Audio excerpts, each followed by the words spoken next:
आजकल एक सवाल अक्सर चर्चा में है कि विज्ञान वरदान है या अभिशाप। दिन ब दिन विकसित हो रही टेक्नोलॉजी युवाओं के लिए जॉब इनसिक्योरिटी जैसी समस्या ला खड़ी कर रही है।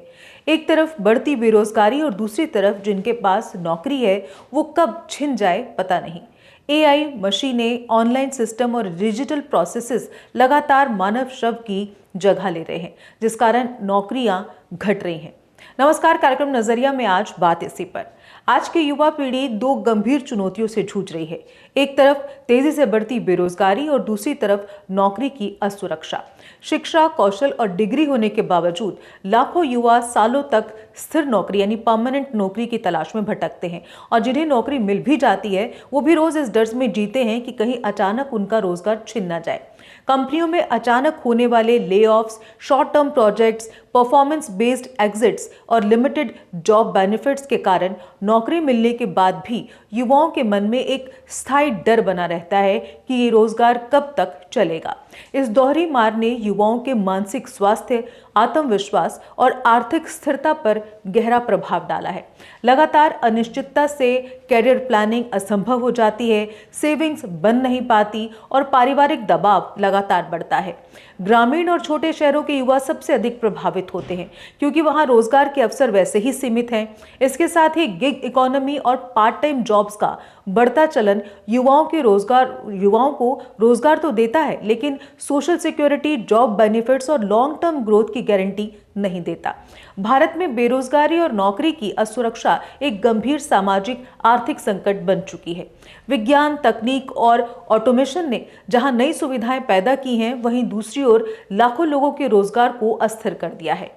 एआई मशीनें, ऑनलाइन सिस्टम और डिजिटल प्रोसेसेस लगातार मानव श्रम की जगह ले रहे हैं, जिसके कारण स्थिर नौकरियों की जो संख्या है वो लगातार कम होती जा रही है।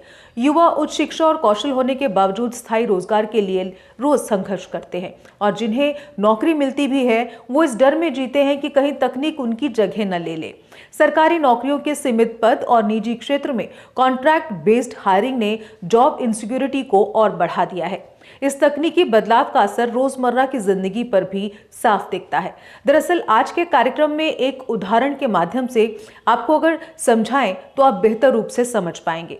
जैसे कि हाल ही में जेके बैंक अपने विभिन्न एटीएम से सिक्योरिटी गार्ड्स को हटाने के आदेश के कारण चर्चा में है, क्योंकि अब बैंक ने एटीएम में कैमरे लगा लिए हैं। इस आदेश ने इस चर्चा को और तेज कर दिया है कि क्या कॉस्ट कटिंग इतनी जरूरी है कि आपके पास सालों से काम कर रहे लोगों को आपने एक झटके में बाहर का रास्ता दिखा दिया, वो भी तब जब बैंक ने साल 2023 में 1771 करोड़ का मुनाफा कमाया हो, यानी संस्था आर्थिक रूप से मजबूत है।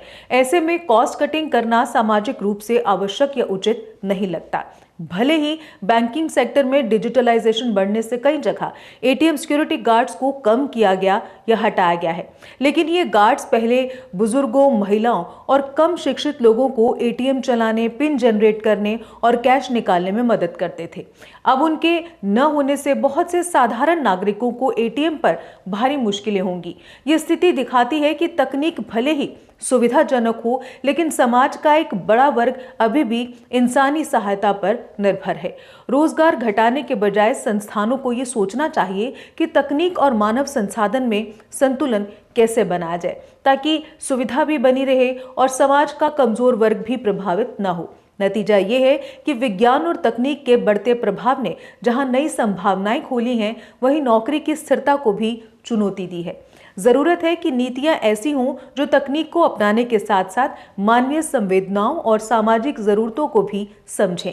एक सफल समाज वह है जहां प्रगति और रोजगार दोनों एक साथ चलते रहें। फिलहाल आज कार्यक्रम नजरिए में बस इतना ही। कल फिर से हाजिर होंगे एक नए विषय के साथ। तब तक आप देखते रहिए जेके अपडेट। मुझे दीजिए इजाजत। नमस्कार।